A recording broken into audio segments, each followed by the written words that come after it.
Salve atinados e atinadas, esse é o TinoCast, o podcast da indústria criativa do sul do Brasil. Sul do Brasil porque a gente tá no sul do sul do sul do sul, então a gente já generaliza aqui, já fala de região sul, fala de Brasil como um todo, porque as dores são as mesmas da economia criativa, não é mesmo? Então, quero começar hoje o Tino agradecendo os nossos parceiros, Zó Cervejaria, que a gente tá com uma IPA hoje, e a Lacute Pizzas. A gente tá gravando aqui o nosso episódio no Alma Studios. A gente tem diversas possibilidades de gravação de podcast, áudio, vídeo, estúdio fotográfico e tem tudo mais aqui. Então vem pro Alma Studios. O TinoCast é um podcast parceiro do grupo DDD53. E se tu gostaste tá acompanhando o TinoCast, tá vendo no Instagram, tá acompanhando no Spotify, no Apple Music. A gente tá no Apple Music, né? Não, Apple Podcasts. Apple Podcasts. E a gente não tá ainda no Deezer ainda. Não, muito trabalho. Muito trabalho. Mas a gente estará. Aguarde. Se você tá acompanhando a gente, tá vendo todas as nossas iniciativas, tá vendo todas as pessoas que já passaram por aqui, e tá gostando, olha esse QR Code aqui na sua tela. Geralmente fica aqui nesse canto, eu sempre aponto pra cá, só que o nosso editor, ele coloca aqui. Então tá aqui o nosso podcast que vai pro nosso Instagram. Você vai ver diversos cortes. Sacaneando, vai colocar lá agora. Tem diversos cortes do que já rolou aqui. A gente já falou sobre o mercado da economia criativa, a gente já falou sobre criatividade. Tem muitos assuntos mesmo. Então confere aqui o QR Code que vai aparecer na sua tela aqui agora, ó. E vai lá no nosso Instagram e ali na link da bio a gente tá começando uma campanha também do Apoia-se, apoia.se, que é para você que é um atinado e atinada e tá gostando da iniciativa, nos ajudar a fomentar cada vez mais e a viabilizar todos os nossos episódios e nos ajudar aqui cada vez mais a trazer mais conteúdos para vocês e cada vez melhores. A gente tá muito feliz, a gente tá chegando no 15º episódio já. São 15 episódios, gente. 15 episódios é um monte já.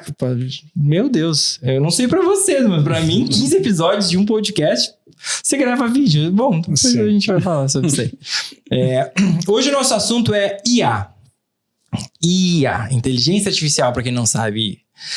A IA te ajuda ou ela te atrapalha? Ela vai tirar o teu lugar, né? Você tá pensando isso aí, né? No que ela tá sendo útil pra vocês? Como que a gente pode se tornar mais humanos com a IA? Ou a gente não quer mais ser humanos? Ou tanto faz também, ninguém tá pensando isso. Trouxemos 2 especialistas, nem são convidados, são 2 especialistas aqui. O primeiro especialista, Ricardo Araújo, foi professor na UFPEL por 18 anos, pesquisando IA antes de ser cool. Hoje atua principalmente como consultor e desenvolvedor em IA, ajudando empresas a definir estratégias e aplicações. Seja bem-vindo, Ricardo. Muito obrigado. IA não precisa ser inteligência artificial, ela pode ser, e queremos que seja, inteligência aumentada. Você não conhecia. Bem. Estamos aprendendo coisas novas. Já chegou bombando. Já chegou bombando. Inteligência aumentada. Nosso segundo especialista e convidado especialista, Matheus Dannenberg, fundador da Nave 9, atua transformando negócios através do uso inteligente de tecnologia e inovação. Seu trabalho foca em construir MVPs, escalar produtos e gerar lucro através de iniciativas de tecnologia. Seja bem-vindo.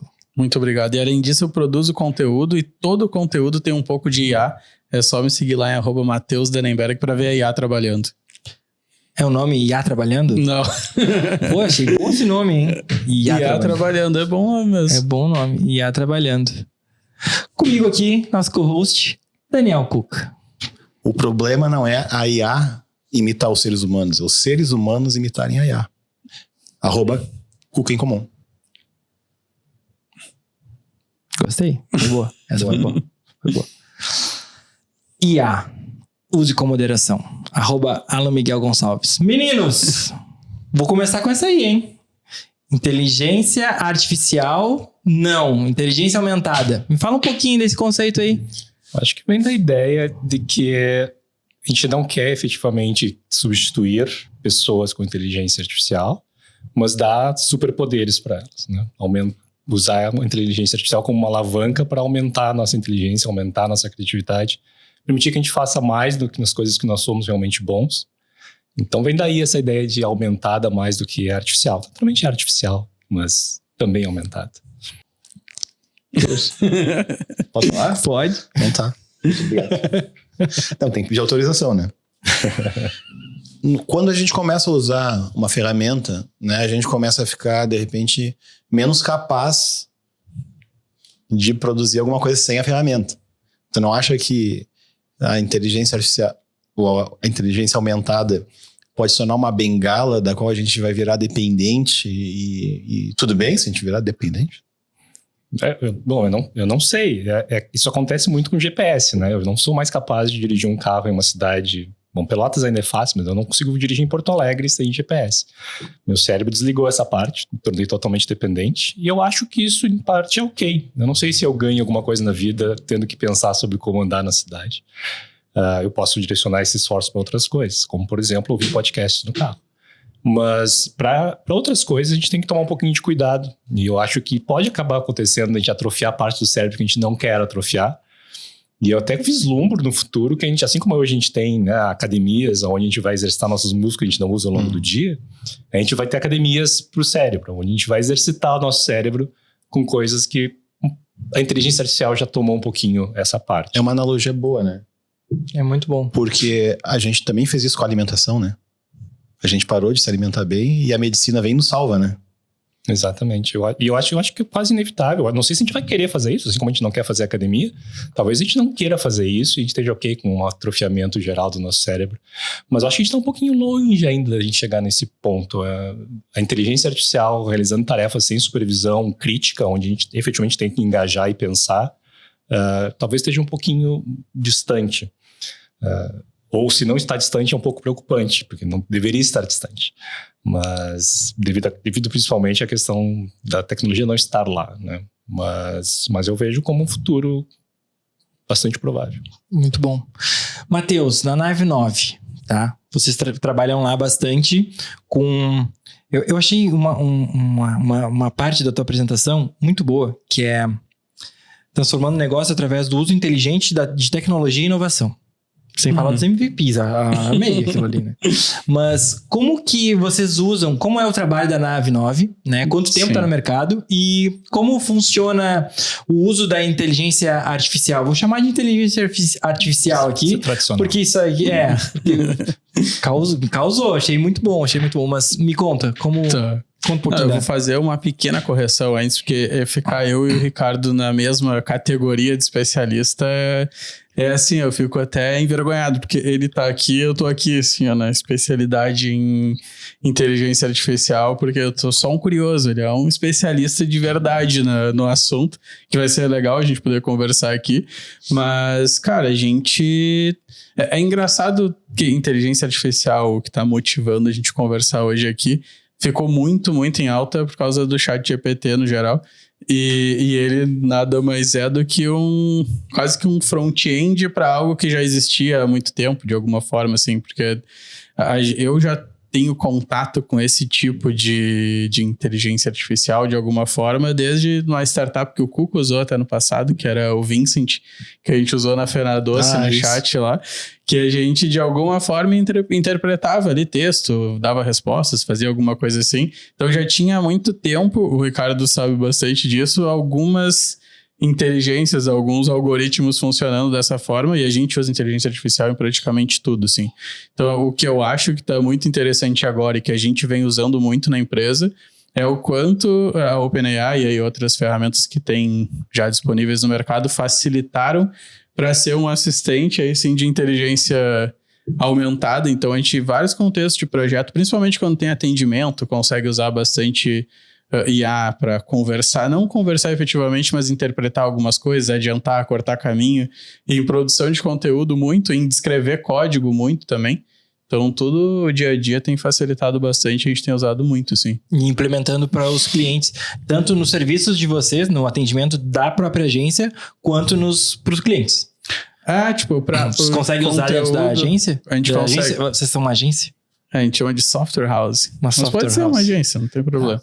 Mas a gente hoje dá para usar bem como um assistente, assim, para escrever código. Não é mais a minha principal entrega escrever código no dia a dia. Mas o que eu converso com todo mundo dá para usar como um auxiliar, assim, quase com... É um Google turbinado, assim, tipo, te ajuda melhor. Mas escrever efetivamente o código, não sei se o Ricardo tem usado alguma coisa, mas a gente não tem... Às vezes dá mais trabalho arrumar o que a IA escreve do que efetivamente escrever, dependendo da tua senioridade ali. Então, isso é um ponto que a gente vem acrescentando onde faz sentido e sempre testando. Eu acho que todo mundo deveria testar algo de IA. E não simplesmente falar, não quero, ou não, aqui não funciona. Tipo, a única coisa que a gente pode fazer é testar. Hoje em dia é muito fácil testar, é quase de graça. Tem vários casos é de graça. Então, só testa, vê se encaixa no teu negócio ou não. É isso que a gente aconselha sempre. Eu já me peguei escrevendo prompts mais complexos do que o texto que eu queria que ele fizesse. Às vezes tu perde mais tempo pra escrever uma legenda. Aí ele faz errado. Aí tem que corrigir. Aí não sei o que. Mas emendando a pergunta que ele iniciou a te fazer, explica um pouquinho quem é a nave e como ela trabalha e aonde que ela está.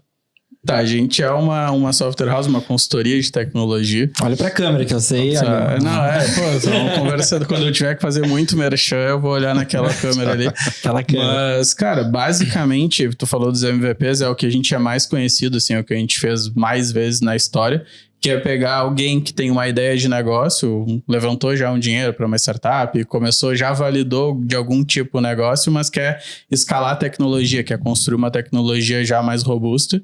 Aí que a gente chega e desenvolve o que a gente chama de engenharia e produto. Assim, tipo, é o que a gente mais consegue desenvolver para esses clientes. A gente é daqui de Pelotas, a empresa nasceu aqui, mas hoje é 100% remoto, a gente fica mais focado lá em São Paulo, na verdade, quase todos os clientes são de lá, e lá a gente trabalha bastante com o mercado financeiro, fazendo muita solução de crédito, assim, intermediando o crédito via tecnologia, e o uso inteligente que tu falou, é porque basicamente dá para fazer tudo com tecnologia. Eu sou dos otimistas, cara, quase tudo dá para fazer. Quase nada que não... Muito difícil ter algo que não dá para fazer. Só que a gente precisa fazer de um jeito inteligente, aplicando o dinheiro da forma certa, aplicando os recursos, né, que a empresa tem da forma certa e não sair desenvolvendo qualquer coisa só porque dá para fazer. Aí é esse mote que a gente usa da inteligência, assim, de aplicar da maneira certa os recursos do cliente na hora de desenvolver produto. Ricardo, deixa eu te perguntar. Bom, como o Matheus falou, assim, temos um especialista, né? Não, pô, cara, é que às vezes a gente não tá fazendo o teu trabalhou marketing. 18 anos dando aula, né? E aí agora tá atuando no mercado. É isso? É isso aí. O que te fez sair da universidade e ir para atuar no mercado? Assim? Foi uma decisão? Foi O que te levou a tomar essa decisão? Foi uma questão de oportunidade e uma inquietação em tentar fazer coisas diferentes. Bom, para começar, eu não me desliguei completamente da universidade, eu sigo dando aulas lá. O acordo é, eu sigo dando aulas, sigo orientando eles, não me pagam. Esse é o acordo. Mas surgiu ali, acho que uns 3 anos atrás, algumas oportunidades. Uma para empreender, um projeto de pesquisa que a gente tinha, ou temos ainda, está rolando com Christian Killing em Porto Alegre, um psiquiatra em Porto Alegre. A gente tem um projeto de pesquisa de detecção de depressão em crianças e adolescentes usando inteligência artificial. E a gente começou a ver que tinha alguma coisa interessante ali, que poderia ter um mercado, e a gente resolveu, vamos tentar construir um produto em volta disso. E aí a gente passou basicamente esses 3 anos construindo um produto. O produto ainda não dá dinheiro, então eu tinha que me sustentar de alguma maneira, então eu comecei essa ideia de prestar consultoria em inteligência artificial. Só que isso coincidiu com a explosão do ChatGPT, a explosão da IA generativa, onde basicamente todo mundo quer ter alguma forma de IA generativa nos seus negócios. E isso gerou uma demanda muito grande, a ponto de que basicamente é o que eu mais faço hoje. Assim, né? Eu tenho me dedicado quase exclusivamente à consultoria em inteligência artificial. Então foi uma questão de uniões de oportunidades, coincidências e afins. Como o teu trabalho hoje? Tem algumas empresas que você atende nas consultorias? São fixas? Como que funciona o teu trabalho hoje? Então, não são muito fixas. Eu tenho trabalhado quase exclusivamente para empresas nos Estados Unidos, ali na Vale do Silício. Algumas no Brasil, mas diria que 80% estão lá nos Estados Unidos. E varia bastante. A maneira que eu atuo é basicamente um nível abaixo do que o Matheus atua. Ele vai estar no MVP, eu estou no que chama de POC, né? Prova de conceito. Que é simplesmente mostrar que uma ideia que eles têm, ou uma ideia que a gente chegou junto, é possível na prática. Então, o cara está pensando em utilizar a inteligência artificial para alguma coisa lá. Nem ideia se funciona, não existe nada no mercado. A gente tem que testar. Né? E aí esse meu background acadêmico ajuda bastante, porque eu tenho ferramental para conseguir pensar em como é que a gente avalia se a gente conseguiu chegar nos objetivos, está funcionando ou não está funcionando, não é simplesmente estar rodando. Então, geralmente eu levo isso até esse chamado prova de conceito, mostro que é possível e dali para frente eles contratam o Matheus lá para construir o MVP e construir o produto efetivamente. Dentro desses negócios, tá? Qual foi o mais difícil que você já fez até agora? Mais difícil? De fazer esse pocket, assim, de caraca, chegou na minha mão isso aqui, como é que eu vou fazer isso aqui? Quase não acontece, porque geralmente as empresas que chegam em mim, elas não sabem exatamente o que elas querem. Então é um processo de co-criação, né? Então tem muito processo de discutir, o que é possível, eles têm que entender. Então, novamente, meu background de professor ajuda, né? Então tem várias vezes eu vou lá dar aula para eles entenderem o que é IA, o que dá para fazer, para que serve, afinal de contas. E aí a gente começa, e aí eu tento entender uma parte do negócio deles e a gente tenta se encontrar no meio. Então isso aqui eu acho que funciona. Então, quando uma ideia já chega num ponto onde é proposta, ela não cai no ponto, onde é que eu me meti, né? Eu não vou propor um negócio que eu acho que é impossível. Mas tem alguns projetos que são certamente mais desafiadores que outros. Tentando me lembrar, eu tenho trabalhado com uma empresa de venture capital chamada Inventus, e eles têm um problema interessante porque eles recebem, é uma empresa que financia empresas, startups bem no início, e basicamente eles recebem, sei lá, centenas de e-mails com PowerPoints, financia a minha ideia. Tá. Cada PowerPoint é mais bizarro que o outro, assim. E eles não dão conta de ler todo aquele negócio. Então, o que a gente fez foi construir uma inteligência artificial que lê esse negócio. A gente extraiu dos partners lá, que são as pessoas que tomam as decisões, como é que eles tomam as decisões, informamos a IA a maneira com que as decisões são informadas, e a IA agora ranqueia as empresas automaticamente, diz, olha, começa a avaliar por essa, porque essa aqui não dá para perder, e a última é se não der tempo, não vai se perder nada, provavelmente. Né? Ainda tem humanos no loop, tem pessoas lendo tudo que a IA está gerando, mas a IA facilita o trabalho delas, porque aumenta a chance de que elas não vão deixar passar uma startup que eles deveriam estar investindo. Simplesmente priorizando e ranqueando esses caras. Mas foi um baita desafio, e o desafio é bem particular. Não tem nenhum padrão nesses PowerPoints. É uma loucura mesmo. Né? Então tem gente que não põe nenhum nome dos fundadores no PowerPoint, tem gente que não põe nem a ideia, tem coisas malucas. Então, para ter uma padronização, então a primeira etapa é padronizar esse negócio todo, mas preencher as lacunas. E preencher as lacunas é legal, porque o que a gente faz é mandar um e-mail automaticamente. A IA detecta que está faltando uma informação, manda um e-mail para os fundadores e diz, preciso saber isso. Isso está faltando. Se tu quer continuar sendo avaliado, tu me informa. Eles respondem por e-mail, a IA vai lá, preenche o buraquinho. Se está faltando mais, ela continua o processo.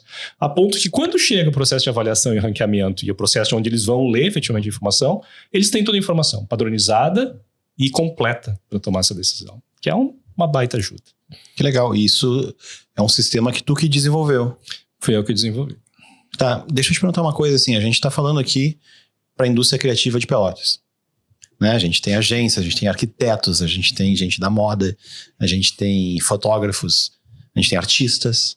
Tá? Programação é indústria criativa. Pois é, eu sempre fico nessa dúvida. O quê? Programação é indústria criativa. Programação, desenvolvimento, sim. Tá. Sim. Tecnologia, no geral, né?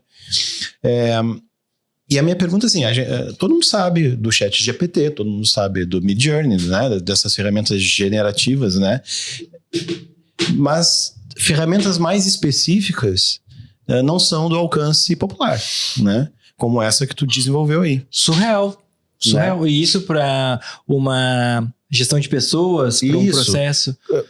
O que vocês veem? Eu tô perguntando para ti, mas eu quero que tu comente também, porque o Matheus também faz consultoria em inovação, né? O que vocês veem que pode ajudar no business do cara, nos processos internos com inteligência artificial, que as pessoas não conhecem ainda? e que é uma ferramenta, de repente, acessível ou fácil de encontrar, que não precisa desenvolver, né? Que para pequena empresa ela consegue usar. Eu acho que o Matheus vai saber responder melhor do que eu essa questão. Eu tenho muita dificuldade, porque talvez porque o que eu vendo é coisas que não existem, eu tento não me preocupar muito com as que existem, mas o fato é que vai ter coisas bastante pontuais, onde resolve problemas muito pontuais, que talvez não sejam muito customizadas para a necessidade da pessoa. Ao contrário do ChatGPT, que eu acho que foi uma transformação. Acho que a principal transformação do ChatGPT é que ele é um passo em direção ao que a gente chama de inteligência artificial geral, né? Que é uma inteligência artificial que consegue fazer um monte de coisa, talvez não seja muito boa em nada, mas consegue fazer muito bem um monte de coisa. E aí entra a facilidade de uso, porque tu consegue usar ela para qualquer coisa, literalmente qualquer coisa, né? Inclusive análise de imagens e coisas do gênero hoje em dia.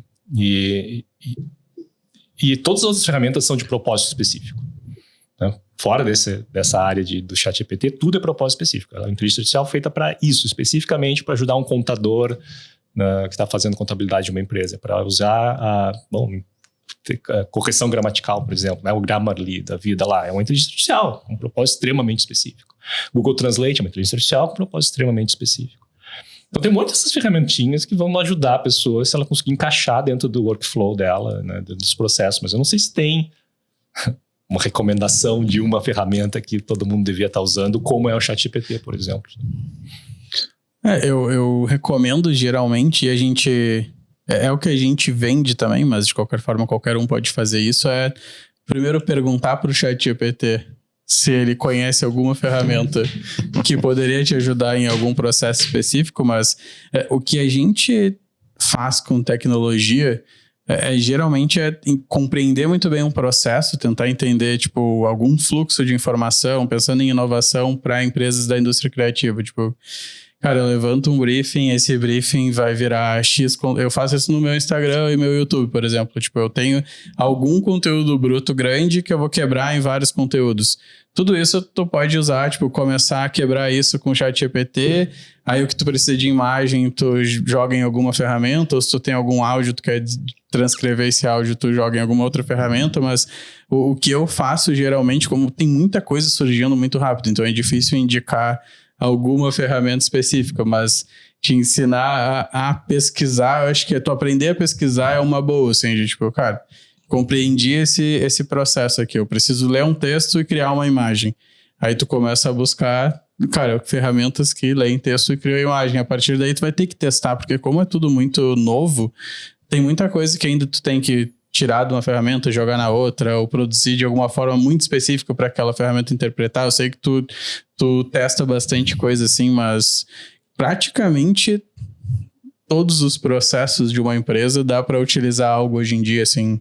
O Miguel, que trabalha no nosso financeiro lá na empresa e que ele tem vendido consultoria, ele ficou tão bom em inovar para o nosso financeiro que ele começou a vender consultoria para outras empresas que não tem nada a ver com a nave, assim, especificamente, mas vários processos ele tá usando tecnologia, assim, tipo, vai lá, planilhas, ele já faz tudo junto com o ChatGPT, ele não faz nada sozinho. Aí agora ele tinha que integrar o ERP com o banco. Ele não foi pedir para algum dev, ele conversou com o ChatGPT, achou uma outra aplicação que levava o dado de um lugar para o outro. Tem o Make, é uma aplicação, uma ferramenta aí que ajuda muito, assim, tu consegue integrar muita coisa, automatizar muita coisa.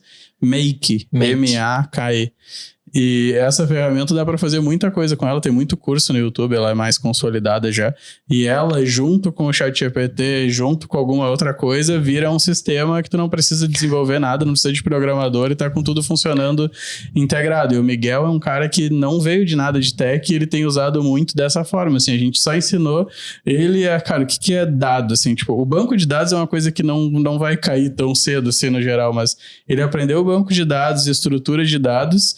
A partir disso ele consegue integrar qualquer coisa, assim, ele tá fazendo isso muito. Então, aprender a compreender quais são os teus processos dentro da empresa e que dados tu tem, qual é o formato desses dados, é muito poderoso para tu começar a integrar mais coisas, assim. e otimizar o teu tempo e fazer novas prospecções de uma forma muito mais ativa dentro dessas inteligências, né? Porque isso vai otimizar todos os teus processos. O processo que já acontece, às vezes que é manual, tu consegue otimizar. O Make eu achei legal, mas até com base nisso, vocês dois falaram do ChatGPT. Então, pensando no mapa mental, assim, é o ChatGPT que ele liga com outras coisas. Então, o ChatGPT sempre tá ligado com outras coisas. E não é muito conversar com ele, assim, não precisa também falar obrigado, por favor, pra ele. Tipo, até o comando mais direto é melhor. Tu não acha que tem que tratar ele bem? Ele pode se revoltar mas o que eu vou contar um caso de uso meu de conteúdo, assim, que eu acho que a gente pode explorar. Mas eu gravo um podcast entrevistando pessoas de inovação. Aí lá nesse podcast, tipo, eu tento fazer mais perguntas, a pessoa fala mais, mas eu também dou um pouco a minha opinião. Aí eu pego a transcrição desse podcast e jogo no ChatGPT e falo, cara, quais são os highlights aqui desse episódio? Aí ele vai me trazer alguns pontos. Quase que cada ponto que ele trouxe pode virar um conteúdo já logo de cara.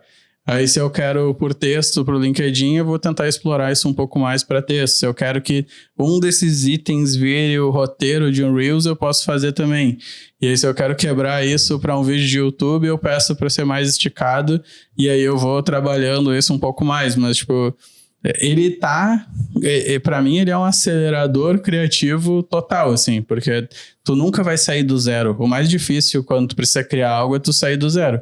Ele permite que tu nunca saia do zero. Tu sempre vai sair de alguma coisinha. Às vezes não é bom, mas tu vai melhorando dali. E se tu usa o pago, que ele vai ter mais contexto, ele vai saber mais do que tu gosta, vai fazer mais sugestões do jeito que tu gosta. Então, eu acho que hoje ele é o centro de tudo, assim, porque... Isso faz parte... Isso é um processo criativo usando a inteligência artificial. Porque primeira pergunta que eu tenho para fazer, depois eu faço a outra. Vocês têm processos criativos utilizando inteligência artificial? No processo criativo de vocês sempre tem inteligência artificial? Ou vocês partem de um papel e uma caneta, vão rabiscando e aí depois vocês utilizam ela? Eu parto da inteligência artificial, mas talvez seja um pouco artificial esse processo, porque eu me forço a utilizar essas ferramentas da maneira mais extensiva possível. Então, vai ter perguntar na questão da programação, eu uso para programar direto, né? Me ajuda enormemente. Eu tenho certeza que eu sou um programador mais eficiente usando inteligência artificial do que eu seria sem ela. Mas eu não faço código de produção. Acho que até um ponto onde eu não tentaria. Né?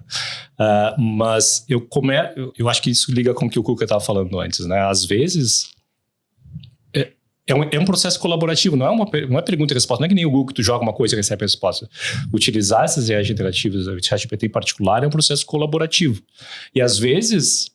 tentar explicar tem um conceito, eu acho que o Matheus deve saber na desenvolvimento, que chama rubber duck, que é a ideia de tu ter um patinho de borracha para quem tu tenta explicar teu problema. O patinho de borracha obviamente não responde, mas o ato de tentar explicar o problema para alguém, para alguma coisa, já te ajuda a elucidar os problemas na mente. O ChatGPT é a versão 2.0 disso, onde ele te ajuda não só a explicar, mas ele vai te fazer questionamentos que te ajudam a entender coisas que tu achava, que tu deixou de fora da explicação, que tu não estava nem pensando originalmente.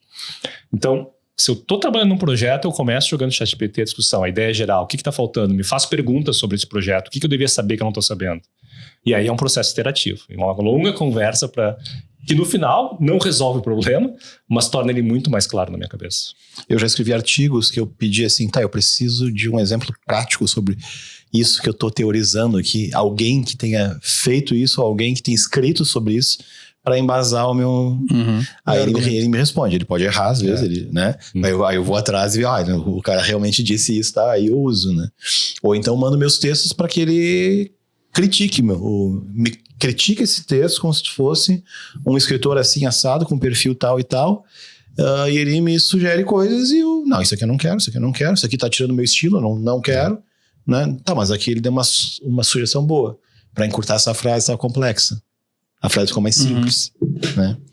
E na nave 9, vocês, como é que é o processo criativo de vocês?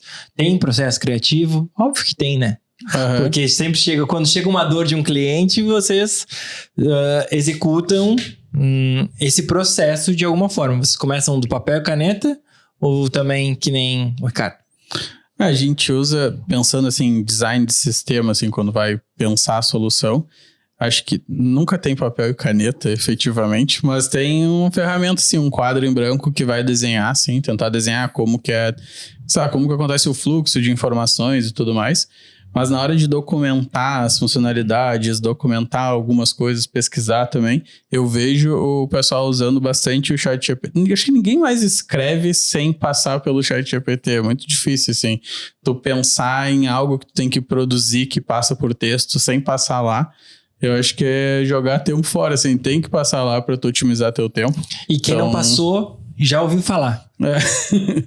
Sim. E a gente, então, tipo, tá dentro do processo, mas não é algo obrigatório, assim, não é todo mundo que usa. E a gente vai instruindo e ajudando, tipo, contando como a gente tá usando e tal. Mas não é todo mundo que usa, mas funciona bem, assim, para essas coisas principalmente para comercial e marketing eu uso bastante. E no dia a dia de programar, é o que eu falei antes, existe o Copilot, que é uma ferramenta focada em programação, que a galera usa bastante, o que seria uma busca na documentação da linguagem, o que seria alguma dúvida de algum erro específico, usa o Copilot para tirar essa dúvida. Mas não é efetivamente escrever o código, assim, tipo, dá um comando e escreve um arquivo inteiro. Isso, cara, ajuda demais, assim, porque quem é programador, o que a gente falava antes é que passava metade do dia no Google, tipo, metade do dia procurando, cara, o que é isso? Por que isso aconteceu? Em fórum. Em fórum e tal, acho que isso matou muito, assim. Então tu fazer uma fórmula no Excel, né, que tu falou. Cara, fórmula no Excel, cara, tu diz qualquer eu passava coisa procurando pra ele, coisa e tentando, e aí o parâmetro não estava bem explicado naquele blog que eu achei, aí e tentativa e erro, e errado. Agora eu digo, eu tenho um troço na célula tal, eu quero uma forma que faça isso, ele faz. Aí tu cola, deu errado. Aí tu diz, você fez errado. Faça de novo. Eu nem leio mais. Se dá um erro, eu colo o erro lá no ChatGPT sem nem ler o erro. Aí deixa ele pensar que erro foi isso que aconteceu. Aí ele devolve, já bota. Eu vou anulando um pouco. Acho que é um adianto também do Waze. Do Waze não, mas do navegador do GPS do carro. Pô, não vou nem me preocupar com isso. Não vou perder tempo pensando. Não, já repasso, assim. Pergunto para vocês dois, polêmica aqui agora. ChatGPT não, mas inteligência artificial vai tirar lugar de gente no mercado de trabalho? Vai tirar espaço? Tem espaço, não tem espaço para essa galera? O que vocês veem em relação ao mercado, inteligência artificial e inteligência humana? Qual é a relação que vocês têm aí? Quer tentar dar? Recursos humanos aí. Cara, eu acho difícil quem afirma qualquer coisa assim muito drástica agora. Não sei, eu não tenho esse conhecimento para afirmar isso, assim, já vai mudar. Que vai mudar algo, vai. Mas toda a evolução tecnológica mudou alguma coisa. Mas digo na experiência de vocês, assim, com os clientes, na utilização do cotidiano. Cara, acho que atendimento é algo... São algumas áreas que vão ser bem impactadas, mas tipo, algo que seja de atendimento, algo que seja algum trabalho muito repetitivo que envolva de alguma forma texto ou calcular algo ou pensar algo. Tá num formato aqui, eu preciso que aconteça em outro formato esse mesmo dado, transformar esse dado de um formato para o outro. Só que essas coisas... Não é exata, é engraçado, porque o ChatGPT ele acelera essa interpretação, como o exemplo que o Ricardo deu das apresentações lá dos PowerPoints, mas isso tem inteligência artificial aí e ela traz uma capacidade de acelerar o processo, mas daria para fazer essa mesma função de um jeito menos inteligente com código normal, que é o que a gente já, tipo, quando tem um ERP hoje na tua empresa, tu otimizou o que era o livro caixa, sei lá, antigamente, aí isso vai otimizando e avançando. A diferença é que agora teu ERP já vai conversar com o contador, que já vai bater lá no banco, que já não vai precisar fazer nenhum tipo de conciliação bancária, sei lá, tudo vai ficar um pouco mais acelerado.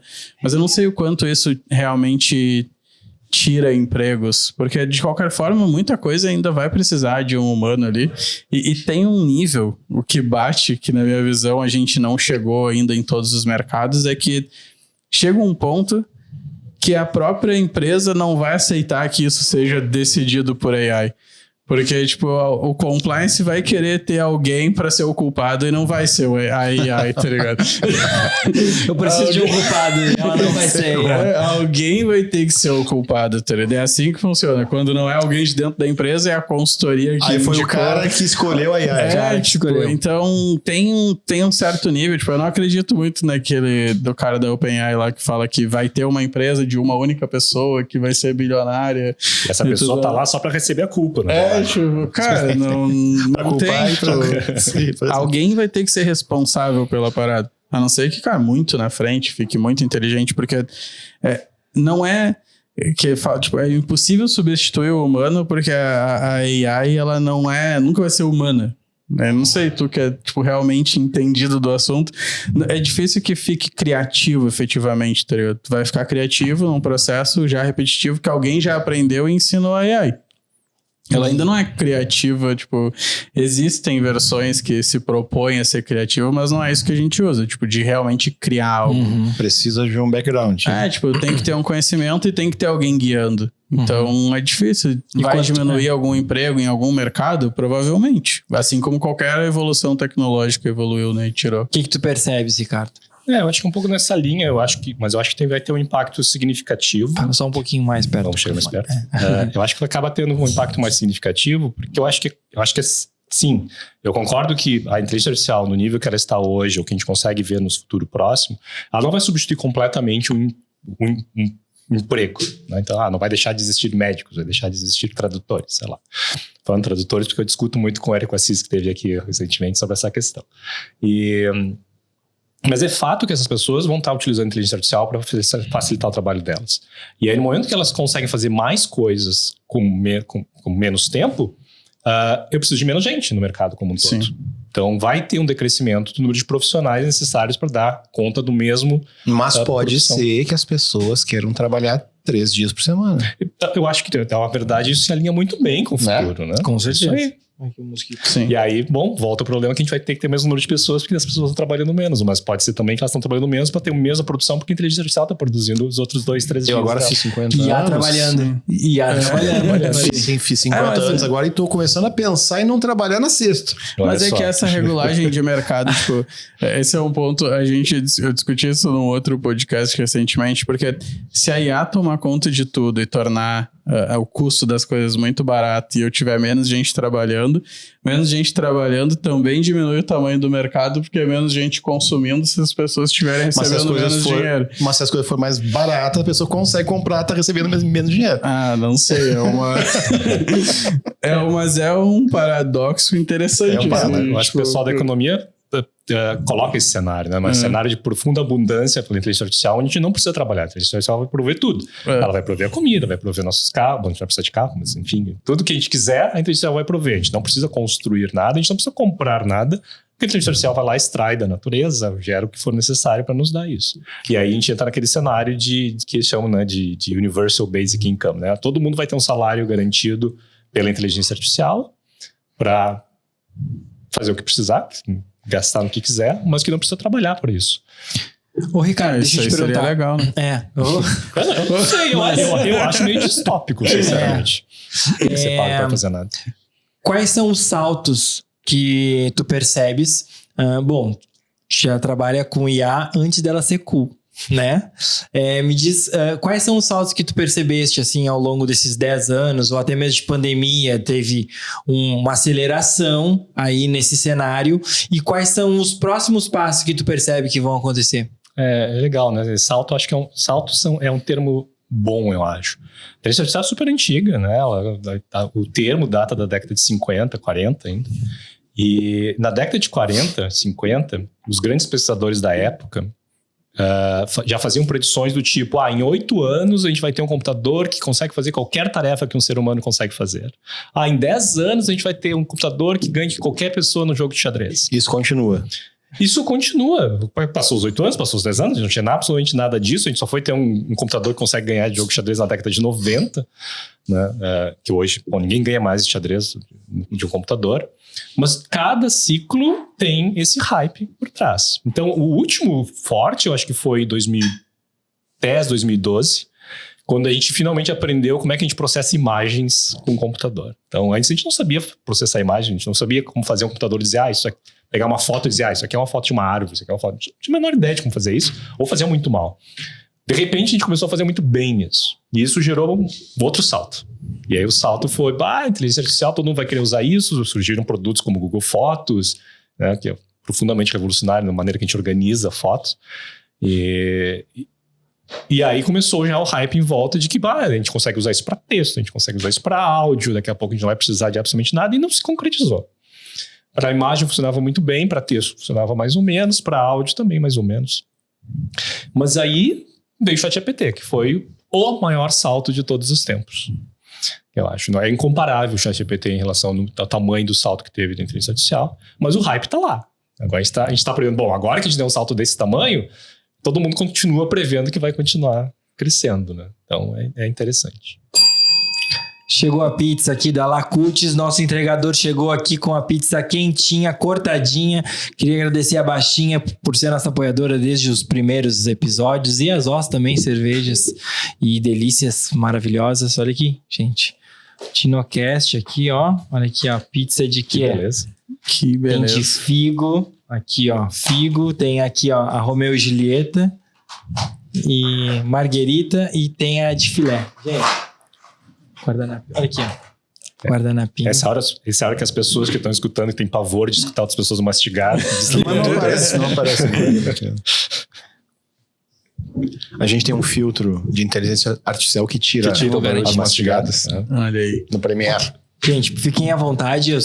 Aqui não é Ana Maria Braga, tá? Aqui não é aquele entrevista com café da manhã que a pessoa não come, não. Aqui a gente come mesmo. Enquanto vocês servem, aí eu vou contar uma coisa que eu testei usar, que é bacana.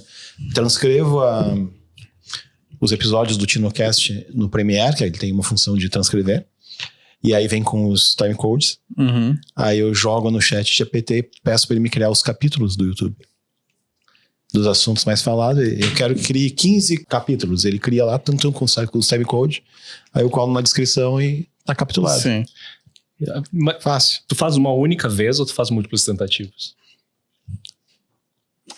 Tu fica satisfeito, geralmente, com a organização que ele está na primeira? Olha só. Eu faço várias vezes, mas eu te confesso que eu não fui conferir se o tempo estava certo no assunto estava certo. Se eu não fui. Não, mas eu acho que não é nem por isso que eu tô perguntando. É que tem Mas geralmente eu faço várias tentativas. É. Mas tu pode criar Estudo. um agente só pra isso, né? Sim, eu tenho um chat só do Tinocast. Ah, tá. Eu tenho, então ele já sabe qual é o assunto. Quando eu digo assim, vamos lá, ele começa a me fazer perguntas sobre o próximo episódio.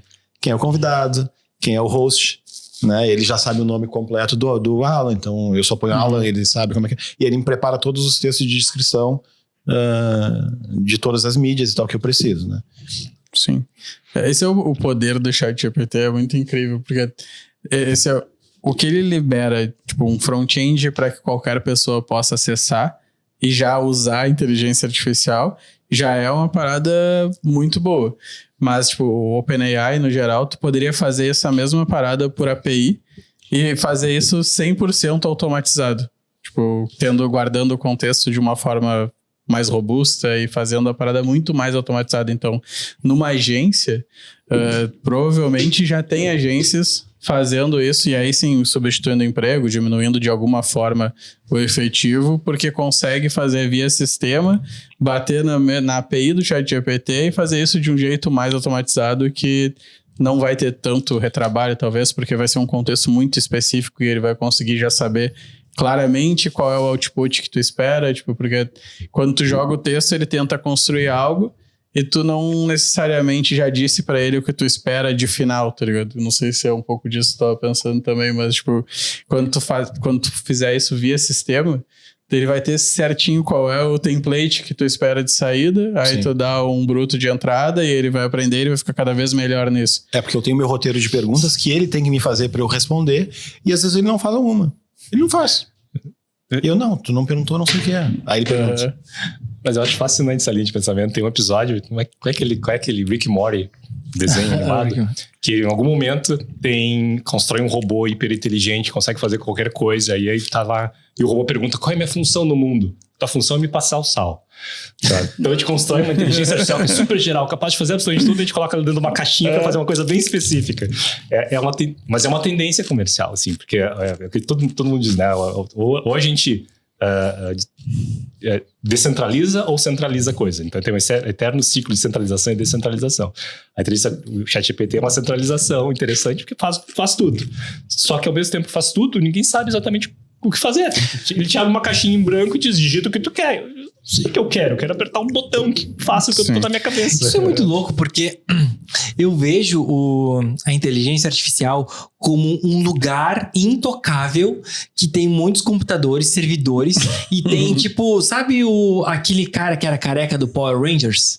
Sim. Nossa, Não. Foi específico esse. Não, eu sei. Mas eu não lembro o nome dele. Tá, mas também não lembro o nome dele, mas Sim. a inteligência... Não é do X-Men? Não. Aquele também é careca, mas é ele outro, era só o rosto dele ficava num outro lugar. Mas tu pode ter isso teu, é só tu configurar isso. Não, mas é que eu gosto de personificar, mas eu gosto de ter uma imagem da inteligência artificial, sabe? Não é dos Teletubbies? Não, tia, é do Power Rangers. Também tinha, né? Como é que é o Incrível, nome os dos Power carecas Rangers, mandam... pessoal? Alguém me ajuda aqui. Era o bebê. Uma cara de bebê no céu.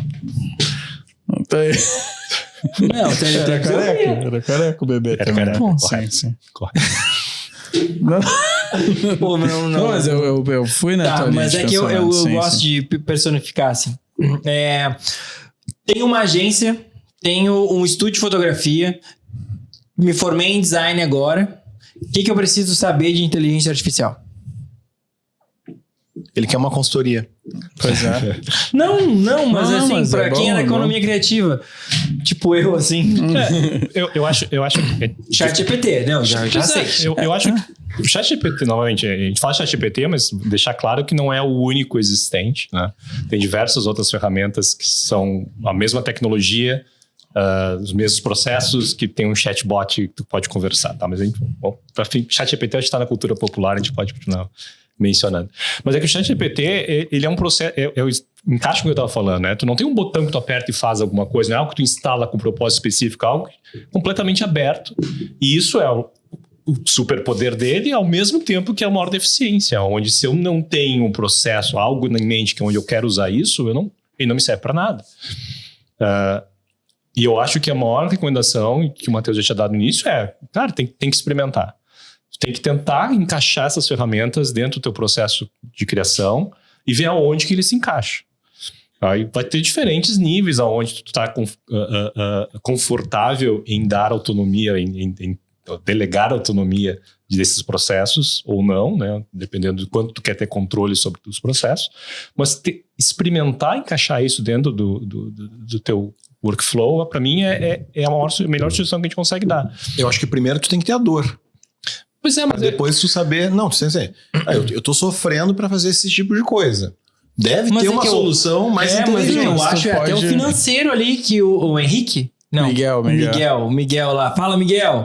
Tamo junto. O que o Miguel usa é uma ferramenta que os meninos ajudaram ele a explorar ali, ele foi indo.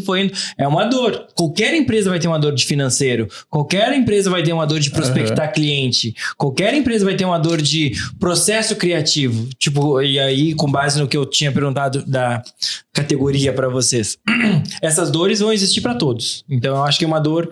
entre aspas, geral. Financeiro. Eu acho que o que eu entendi do que o Cuca falou é que tu precisa saber o que tu quer resolver. Tipo, tu tem que ter uma curiosidade. Sim. Né? Tu tem que ter um tino pra saber que tu tá fazendo algo que poderia ser mais simples. Às vezes as pessoas não fazem nem as perguntas, cara. Não é isso?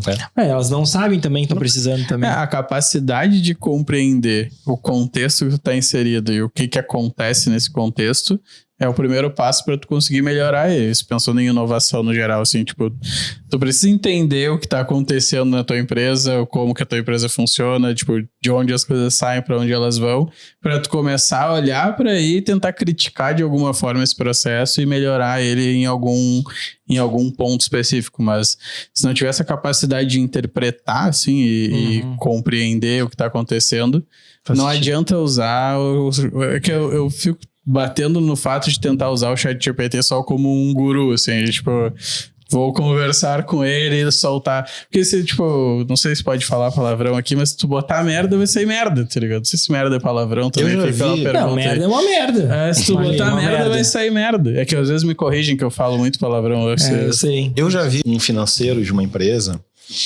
fazendo conta na calculadora e escrevendo o resultado do Excel. Tá, então, algumas pessoas não vão saber nem fazer as perguntas, entendeu? Na verdade é isso. Quais são as ferramentas que vocês mais utilizam de rede social, vocês, individualmente? Qual rede social? Qual rede social? Eu uso Instagram, YouTube. Instagram, YouTube e... YouTube é social? Hoje em dia tá social. virando. eu vou usar shorts também, né? Eu uso Instagram então, porque o YouTube realmente é mais de consumo, né? Não é muito de interação. O Instagram eu mantenho privado, eu não só compartilho com amigos e família, mas aí eu tenho utilizado Threads, tenho utilizado Blue Sky. Pergunto pra vocês, depois que veio aquele rótulo de IA, na percepção de vocês, mudou alguma coisa em termos de comunicação, em termos de as pessoas aceitam menos ou mais da percepção de vocês? Clientes, própria equipe de vocês, a percepção que vocês têm com aquele rótulo de IA, muda a percepção do consumidor ou não? Que um conteúdo veio de IA? Que um conteúdo veio de IA? Vocês têm uma percepção já disso? Eu não tenho, não. Eu com base no que eu tenho visto e percebido, assim, e é uma coisa de feeling total, tá? Não tenho pesquisa em relação a isso. Mas quando tem um rótulo de IA, tu fica, tem ChatGPT, tem algum texto, tem alguma coisa, não vou ver. Porque aí tu tira aquela personificação da marca ser pessoas e aí tu bota pra uma máquina ser uma empresa, a empresa tá tentando ser uma pessoa, só que ela não é uma pessoa, ela é uma empresa. E aí tu cria um rótulo, entendeu? E aí o rótulo ele te distancia, por isso que eu perguntei. Eu vou complementar, eu já pensei nisso no seguinte, eu acho que até já comentei aqui isso. Às vezes a gente faz tanto podcast que a gente fica se repetindo, né? Mas, um amigo meu disse que foi num museu tal, não sei o quê, e me mostrou as fotos, olha que legal.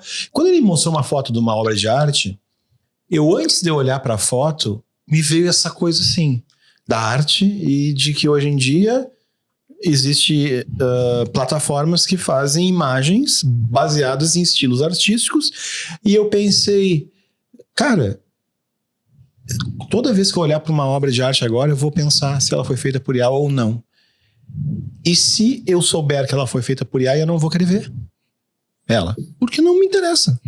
Eu não tô olhando para uma obra de arte só porque ela é bela, ou tem uma técnica, ou as cores são legais, ou não sei o quê.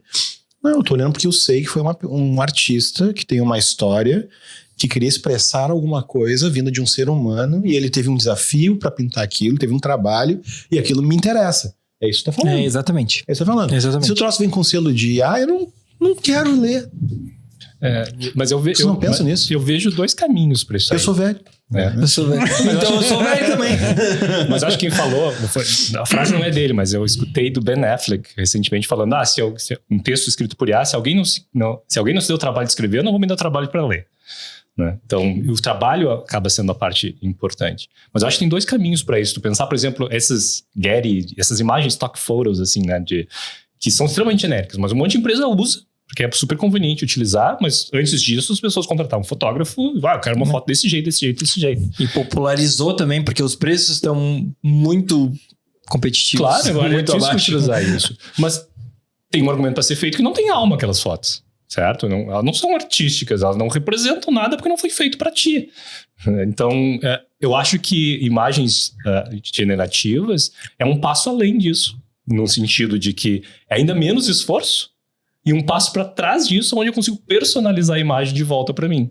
Não pegar uma coisa que foi feita genericamente que por acaso encaixa para mim, mas agora eu consigo dizer, não, a minha marca, ela tem essa diversidade étnica, eu consigo dar detalhes da minha marca e ela consegue trazer isso de volta.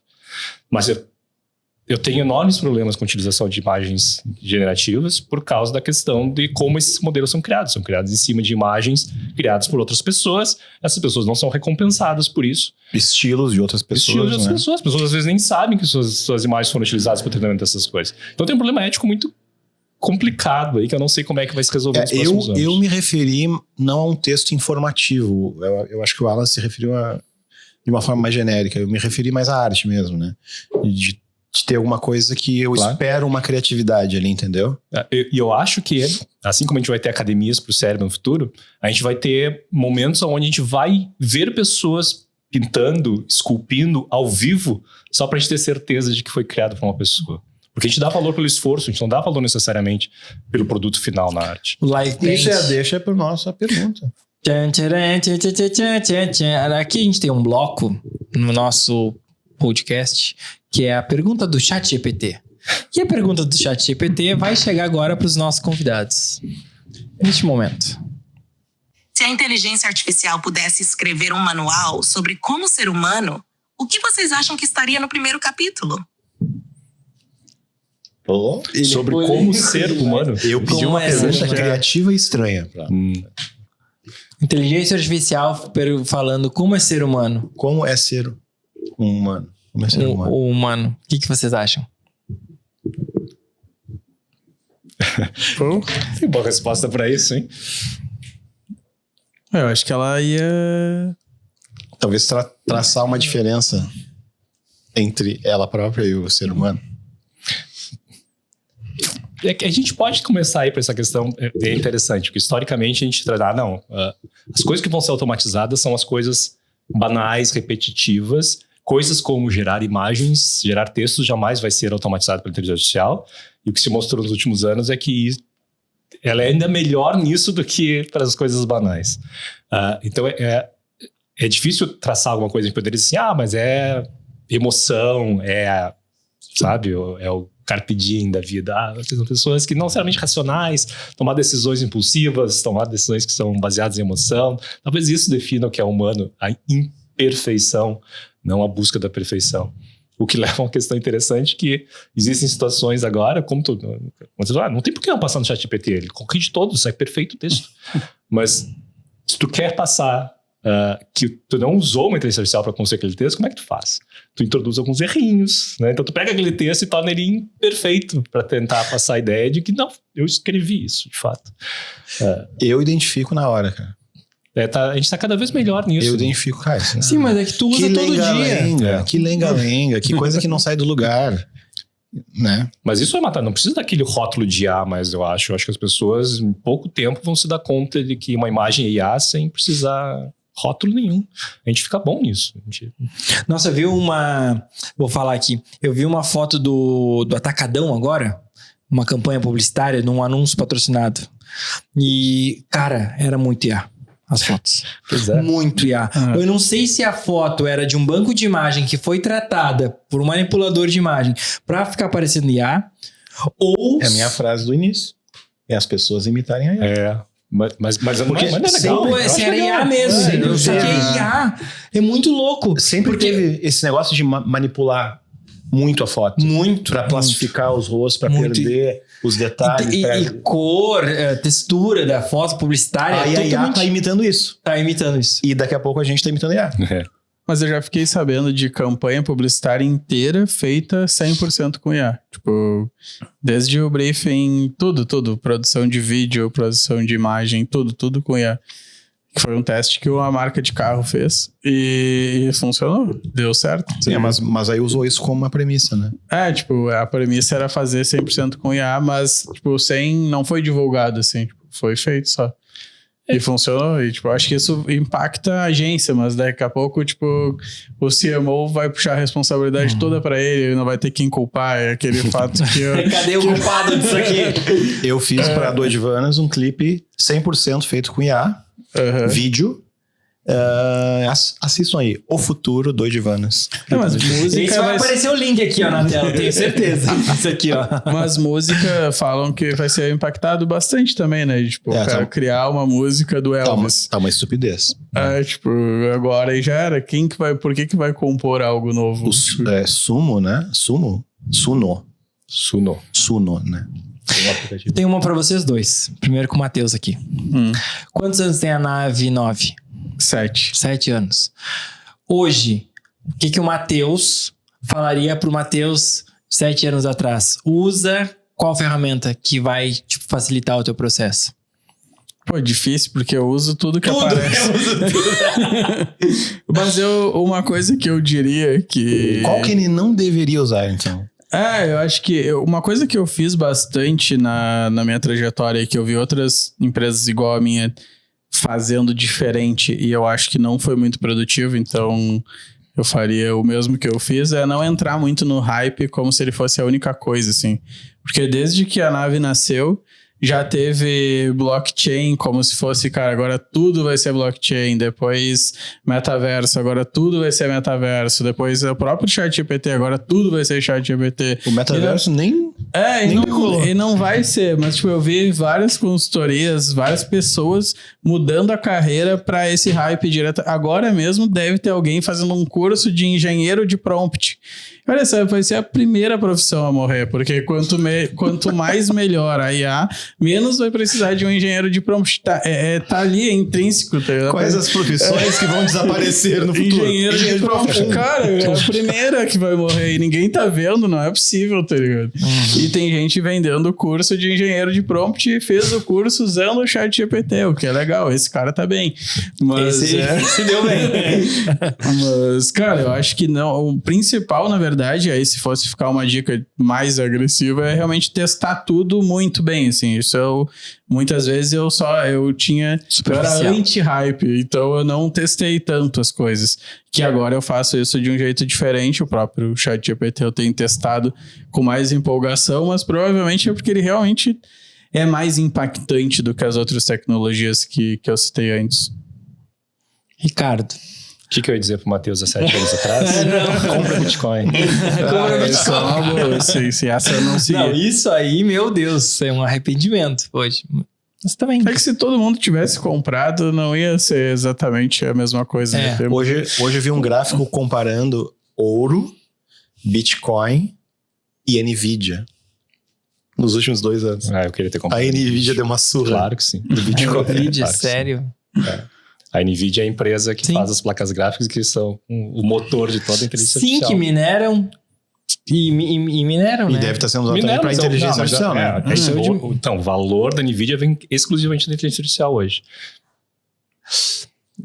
Não vou dizer, já trabalha um pouco, né, com inteligência artificial, mas nesse processo, nesse salto, vamos pensar 2010, que você falou ali, de 2010 para cá, né, 20 anos. Porra, já é bastante. Nossa, não, já faz 20 anos. Não, 14 anos. 14. 20 não, 14. Tá aí, porque isso que eu sou fotógrafo, pessoal. Mas 14 anos, né? 10, 15 anos, vai. O que você falaria pro Ricardo de lá atrás? De quais ferramentas utilizar ou quais não utilizar? Utilizar as que existiam lá atrás. Puxa vida. Primeiro foi o processamento de imagens, né? Que você tinha comentado, assim. Mas então, já explora o Photoshop bastante, não? Já explora o Google Fotos bastante. Eu acho que eu sairia. Eu acho que vai ser uma resposta meio sem graça, assim, né? Mas eu diria assim: olha, investe em processamento de texto. O futuro tá ali. Processamento de texto, que é algo que a gente não acreditava muito naquela época. A gente achava que imagem e som era o futuro. É o que a gente conseguia fazer, mas processamento de texto, que é o que o ChatGPT faz, a gente não estava certo que funcionaria. Acho que eu teria incentivado um pouquinho mais trabalhar com texto naquela época.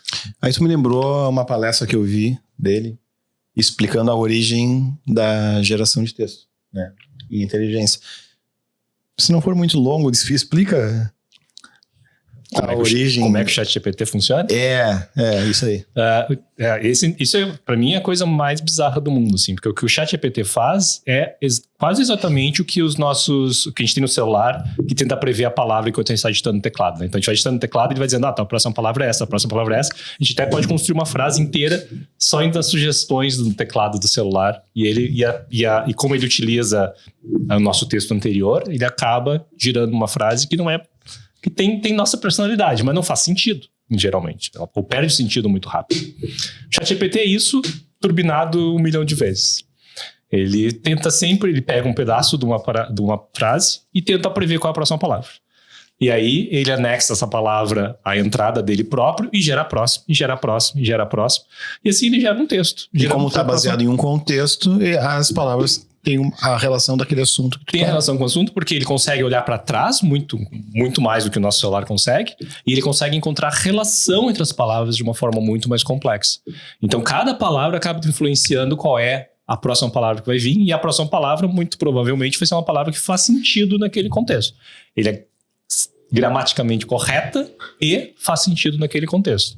Mas ele é um preditor de próximas palavras. Então, é absolutamente incrível que a gente consiga fazer o que a gente consegue fazer com ele, com uma tecnologia que é Não, e simples. Quando na tua palestra tu falou que primeiro se fez com letras para formar as palavras, e depois as palavras para formar expressões, depois frases, e depois textos inteiros, e não sei o que, né?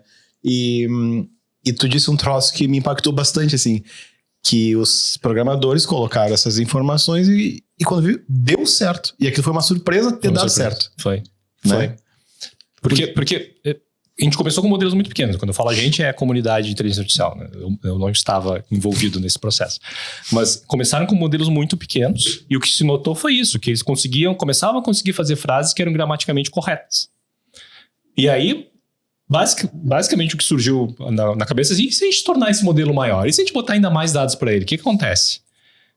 O que se esperava é que começasse a fazer textos interessantes. E o resultado que a gente acabou vendo é que, além de gerar textos interessantes, ele consegue fazer tradução, ele consegue fazer programação, ele consegue raciocinar certos planejamentos, alguns aspectos desse tipo. Ruinzinho ainda, mas melhor. Então, ele consegue fazer um monte de coisa que ninguém previa que ele era capaz. Eu faço a analogia de que o ChatGPT é um pouco como se fosse um artefato alienígena que caiu na Terra. Apesar de ter sido criado por nós, a gente não entende como é que ele funciona, a gente não sabe para que ele serve, e a gente não sabe quais são os limites. A gente está testando. E literalmente todo mundo está testando. E aí, o meu devaneio, não é exatamente assim que o nosso cérebro ele funciona? Provavelmente. Predizendo qual é a próxima. Quando eu tô conversando aqui contigo, eu não tô pensando qual é a próxima. Eu tô falando e tá saindo. Tá saindo. Porque é baseado no meu background histórico, cultural, nas coisas que eu li, nas coisas que eu vi, nas coisas que eu ouvi. E eu tô falando e as palavras vão se encaixando uma atrás da outra e vão saindo sem a gente pensar. Não é isso? Tem bastante gente pensando nessa linha e pensando como é que a gente prova isso.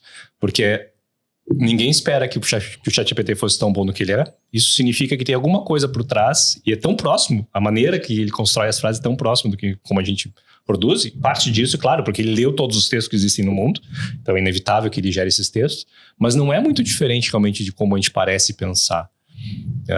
Tem algumas diferenças fundamentais, eu acho, que o ChatGPT ele é incapaz de fazer raciocínio. Né? Ele é incapaz de parar e fazer um planejamento e voltar atrás, sabe? Que é o processo mental da gente tentar resolver um problema mais complexo. Mas, por exemplo, o O1 Preview, que é um novo modelo da OpenAI, que foi lançado uns 2-3 meses atrás, ele já começa a fazer alguma coisa desse tipo. Ele leva um tempinho a mais para pensar e diz, eu tô pensando nesse problema. E aí eu te pergunto, não vai chegar num momento que a gente vai virar o filme Eu, Robô, e uma pessoa vai estar viva e todos os robôs vão tomar conta? E aí encaixa com o livro do Harari, o Homo Deus, que fala dos algoritmos biológicos, né? Que na verdade não diferem muito dos algoritmos tecnológicos, da informática, enfim, que a gente também é programado, né? Que o nosso corpo está preparado para responder a estímulos também, da mesma forma, né? Só que é biológico. Vocês leram esse livro? Eu recomendo. Leiam, Homo Deus. Tá aqui, ó, o editor vai colocar aqui. ele é o editor. Tudo que tu fala, não tem nem espaço mais para QR Code. Não tem mais. Vão acumulando. Mas é isso que eu me pergunto, assim, tipo, todas as nossas perguntas com os nossos convidados aqui, a gente sempre fala de inteligência artificial. E hoje a gente tá falando exclusivamente sobre isso. E na pauta que a gente tem relacionada a isso, todo mundo diz, na sua maioria, não vou dizer na sua maioria, todo mundo diz, eu uso como uma ferramenta para otimizar o meu processo de trabalho, o meu processo criativo e tudo mais. Mas vai chegar num ponto que, há 2-3 meses atrás, foi lançada uma ferramenta que começa a raciocinar. E ia dizer, não, só um pouquinho, eu tô pensando aqui. Velho, se ele tá pensando aqui, ele não é só um caminho sem linha reta. Não, ele vai começar a desdobrar. E assim vai, e assim vai. E quanto mais informação recebe, mais ele começa a pensar, mais repertório ele tem. Nós somos limitados. Ele tem um repertório do mundo inteiro. De etnias, tecnologias, de tudo. Então eu fico muito louco nesse... Teve a onda do futurismo, há um tempo atrás, que tinha o futurismo, os devaneios, o nadismo, isso, aquilo. Tipo, a onda do... A onda não, mas a inteligência artificial é um futurismo. Eu vou colocar entre aspas porque eu não tenho uma bibliografia em relação a isso. É mais um achismo meu. Mas com base nesse futurismo, assim, por isso que eu queria até que vocês falassem sobre isso. Dessa percepção, né? De que, bom, vamos ser tomados por robôs daqui a um pouco, ou a inteligência artificial vai tomar conta, ou não. Não percebo isso, não vai acontecer. A percepção de vocês, né? Pode começar. Bom, eu quero aqui, ó. Vai ter robô ou não vai ter robô? Acho que vai ter robô, acho que isso é absolutamente certo. Agora, como é que a gente vai fazer o uso deles que eu acho que difere um pouco. Obviamente não tenho resposta, né?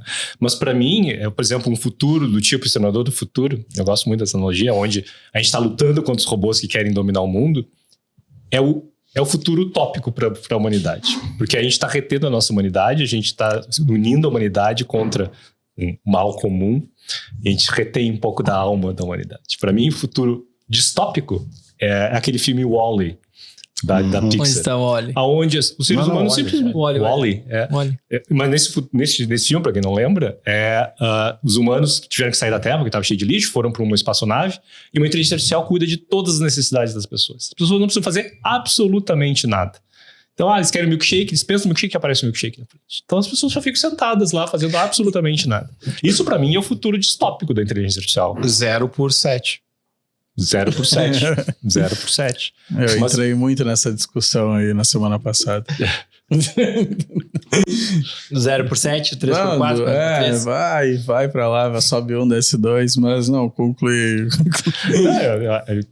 Eu acho que era isso, assim.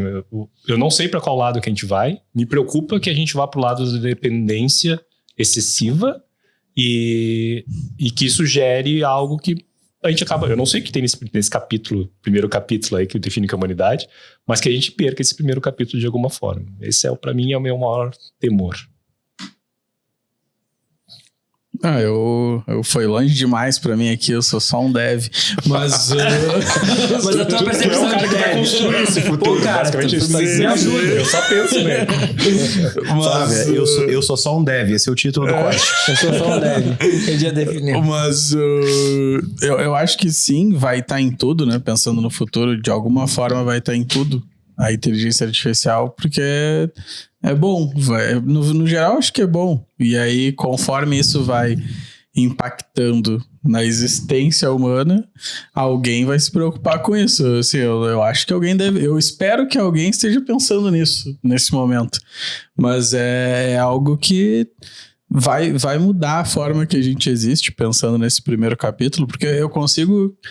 Me empolga pensar como se fosse um ciborgue, assim, porque a gente hoje usa muito como um agente. Eu acho que essa tecnologia que a gente tem hoje, a capacidade dela é de ser um agente super poderoso para ti. E isso vai aumentando, tipo assim, como o carro dirige sozinho, daqui a pouco tu vai ter, sei lá, um braço mecânico que a AI construiu e ajuda, tipo, a mexer melhor para ti, sei lá. Tudo isso eu acho que é bom, no geral. Eu não sei como isso vai impactar a economia, sei lá. Acho que isso é um problema mais... que tá até, na verdade, é o único que tá mais próximo da gente. tirando os problemas psicológicos que isso pode gerar para quem não vai ter a mente construída da mesma forma que a gente teve. Sei lá, tem tanta coisa para pensar, mas eu acho que ela não vai parar. Tem gente que tem a esperança que isso seja regulado e pare e tudo mais. Acho que isso é algo que dá para afirmar que não vai parar de avançar. Nenhuma tecnologia parou de avançar. É interessante que o TinoCast ele vai trazendo conhecimentos em cima de conhecimentos em todos os episódios, e isso aqui é uma... a gente tem uma É o nosso torre de ChatGPT. conhecimentos aqui, Não, mas né? a cada E- 20 episódios eu você quero pode dizer- escrever um livro. Isso, é. Não, mas o que eu quero dizer é que eu não me lembro quem, algum convidado aqui disse uma coisa que eu gravei, né? Acumulando esse conhecimento. Que ele falou que as pessoas, o ser humano inventa coisas que ele não sabe como que vai lidar ou para que servem. E é mais ou menos isso. A gente vai no hype da invenção sem saber as consequências disso, sem saber no que vai impactar, né? Mas a gente tem que inventar, porque é da natureza do humano Porque é da inventar. A inquietação. Ó, aquela tá aí que o primeiro Ricardo- capítulo, tá aí o primeiro capítulo do livro. Inquietação define o ser Isso é humano. bom, isso é muito bom. Deixa eu te perguntar. Você falou que trabalha para o Vale do Silício e eu quero saber o que você tem percebido de o que está acontecendo fora do Brasil e o que está acontecendo no Brasil. Tipo, mais fora, né? Eu acho que quem fala do Brasil aqui hoje é o Matheus, que trabalha mais para clientes do Brasil, né? Sim, A maioria de clientes de São Paulo, né? Mas o que você tem percebido no movimento fora que não está acontecendo aqui ainda? Acho que não tem. Eu acho que é um pouco a diferença de escala só, né? As mesmas inquietudes, a mesma necessidade de utilizar e encontrar aplicações existem. O que tem lá de diferente é que a escala é diferente. Os caras têm muito mais dinheiro, eles jogam dinheiro para tentar resolver problemas que não pensam muito sobre como utilizar os recursos antes de se jogar numa empreitada, coisa do gênero. Porque você é o Pocket. Ele é o MVP, né? É isso Então, aí. é por isso que é importante saber, assim, tipo, quais são essas dores, se são as que são fora dos Estados Unidos. Porque a gente busca referência, né? Nos Estados Unidos, em outros mercados. Então, é importante saber se tá faltando aqui ou não. É uma dor coletiva, né? Eu acho que uma outra diferença é que lá o pessoal tem pensado um pouquinho mais sobre o próximo passo, né? O que acontece se esse negócio der certo? O que acontece... Por exemplo, o pessoal da OpenAI, o pessoal da Anthropic, né, são pessoas que já estão pensando, ok, talvez não funcione, talvez esse negócio bata numa parede, como parece ser o caso, e não vai continuar crescendo. Mas e se crescer? Quais são os impactos? E como é que a gente se prepara para isso? E começar a pensar. Que no Brasil eu vejo um pouquinho mais incipiente essa discussão. A gente ainda está no de vamos construir, vamos adotar, vamos ver o que acontece. Depois a gente resolve. Depois a gente resolve, sim. Espero que alguém esteja pensando no que vai acontecer, porque eu não vou pensar. E tem gente no Brasil que está desenvolvendo tecnologia, mas eu digo assim, a tecnologia de base mesmo, não fazendo aplicativos com scripts que já existem, não sei os termos técnicos, mas desenvolvendo o cerne do troço. Tem? E tem um pessoal... O princípio ativo. Me fundo. O princípio ativo. Esse princípio ativo tem vários níveis, né? Desde pesquisa básica, onde a gente está pesquisando novas arquiteturas que eventualmente vão substituir as que são o motor do ChatGPT, potencialmente vão substituir, até pegar a tecnologia do ChatGPT e, entre aspas, nacionalizar ela, né? Então, hoje a gente tem grandes modelos de linguagem, que são essas redes neurais que são treinadas para operar no ChatGPT, que são treinados em português, quase exclusivamente. Porque o que a gente nota é que o ChatGPT, por exemplo, tão bom que ele seja para português, ele é muito melhor em inglês. Então, esse buraco entre o português e o inglês pode ser um problema em algum momento. Então, tem modelos que são treinados em português, tem um pessoal fazendo... eu devia ter lembrado o nome da empresa, mas tem uma empresa que tem trabalhado só exclusivamente com modelo. Por exemplo, um dos modelos eles chamam de Sabiá. E é um modelo bem competitivo, treinado para português, muito bom em português. Então, acho que sim, o Brasil tem feito coisas muitíssimas interessantes de base, que vão ser absolutamente essenciais não só para aplicações em português, mas eu diria até para questões de segurança nacional, assim, a gente ter os nossos próprios cursos para levar isso adiante. Matheus, tu usa inteligência artificial nesse quesito, assim, os teus scripts ou prompts são em inglês ou português? Eu uso a maioria em português, porque o meu contexto é mais para... O resultado vai ser em português, realmente. Mas se for pensar em código, o pessoal usa mais em inglês mesmo. E tem algumas ferramentas que sejam específicas do Brasil, brasileiras, ou geral? Tem alguma tipo Sabiá? Legal, eu não sabia. Sabiá é um bom nome. Inclusive. Muito. Um bom nome, eu gosto Mas bastante. eu não uso nada que eu saiba que seja nacional, assim, tipo... Porque, na verdade, eu não uso tantas, né? Então, essas que eu citei aqui são todas internacionais e são as que estão mais no meu dia a dia, assim. Mas de aplicação, assim, do pessoal aplicar no Brasil, eu acho que como o preço é bem competitivo, né? Tipo, tu bem citou isso antes, acaba que não tem muita barreira de entrada para utilizar, assim. Então, a maior barreira é a empresa querer utilizar. E, tipo assim, começar a montar esse projeto de AI aqui. Então, todo mundo que tá querendo utilizar consegue. Já foi o tempo que a gente tava muito distante, assim. Tipo, um pouco que vai ter de distância é o dinheiro, realmente. Pra quem não sabe, o Matheus tem um canal no YouTube e ele tem um podcast. Ele já falou aqui, mas vale ressaltar porque ele é um cara que movimenta a economia criativa do sul do Brasil. E ele leva pessoas, desenvolvedores e pessoas ligadas à tecnologia pro podcast dele. Então é muito importante valorizar pessoas que são daqui, que têm a mesma iniciativa do Tinocast, que não só ele tá aqui por ele fomentar a economia, mas também pela qualidade da Nave 9, pelos processos, enfim. Me conta um pouquinho como é o teu podcast e o que tu fala no teu canal do YouTube. Tá. O meu canal no YouTube é vlog... Chegou o teu momento, olha lá, olha naquela câmera. Não, o cara já tá no YouTube, né? É só depois que assistir esse vídeo, não pode parar de assistir esse, né? Vai pesquisar ali na barrinha, Matheus Dannenberg, vai ter lá os vlogs que eu posto, que são... É uma mistura de bastidores do meu dia a dia no YouTube, com algumas... Cada vídeo tem um tema, então eu vou discutir alguma coisa nesse vídeo e, além disso, vai acompanhar como é a minha rotina ali durante a execução desse vídeo.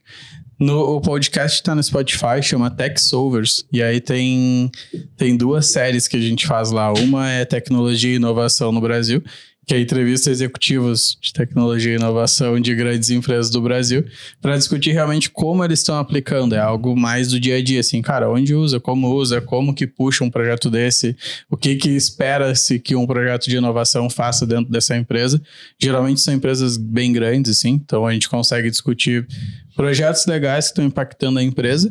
E tem uma outra série dentro do podcast que é mais do nosso dia a dia da nave, assim, que aí é mais engraçado a gente, pessoas da nave, conversando sobre como é construir os projetos. Esse é divertido, esse é mais...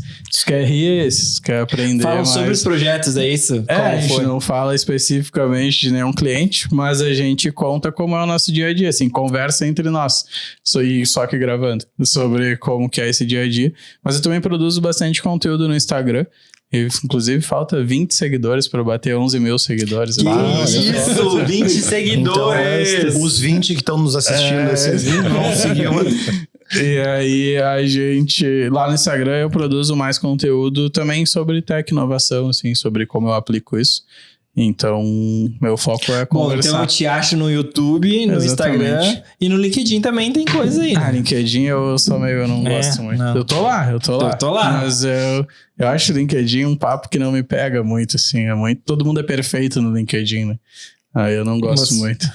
Ricardo, onde tua maior produção... Tu tem produção digital ou é muito mais voltada para o mercado, para cliente? Não, não tem nenhuma produção digital.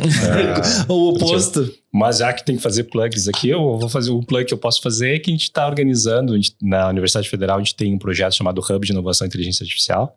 E a gente está organizando na semana de 9 de dezembro, a primeira semana de inteligência artificial. Caraca! Cuca vai estar lá, participando de uma mesa redonda sobre... Tinha até esquecido, hein? Tinha esquecido, anota aí, cara. Anota aí. Olha... Milagre o que esqueceu.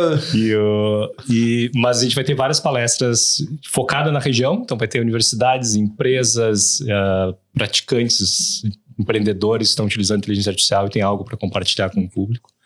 Fica que legal. Qual é o site? ia.ufpel.edu.br/semana, para quem quiser saber mais. O Cuca não vai tem estar lá. code nenhum aqui. O Tinocast vai estar lá, através do Cuca.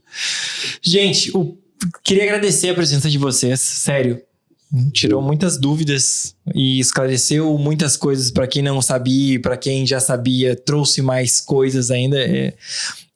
Que nem o Cuca falou, todo episódio que a gente grava aqui sempre tem uma coisinha a mais que soma pra gente e todos os episódios a gente fala de inteligência artificial e hoje foi exclusivo, então, cara, é o único assunto que tem em todos os podcasts todos os nossos episódios é inteligência artificial. Até por causa da pergunta. Até porque.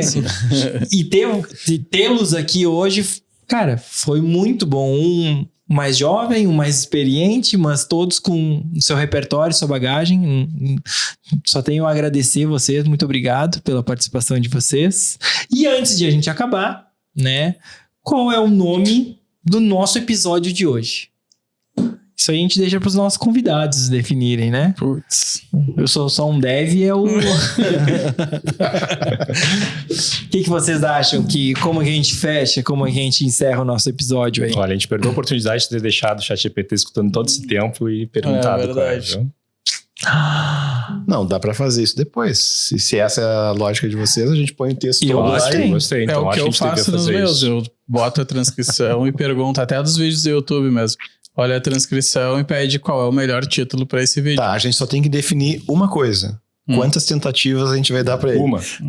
Só uma? Não, mas aí Tem que ser adotado. E se ficar ruim, tu coloca o ChatGPT, faria melhor. Deixa só eu peço sempre O ChatGPT faria melhor. Tá aí, ó. Isso aí é bom. Eu acho que tu matou. Pô, o ChatGPT. Porque alguém tem que ser ocupado, não é mesmo? Deus. Gente, esse foi o TinoCast, o podcast da indústria criativa do Sul do Brasil.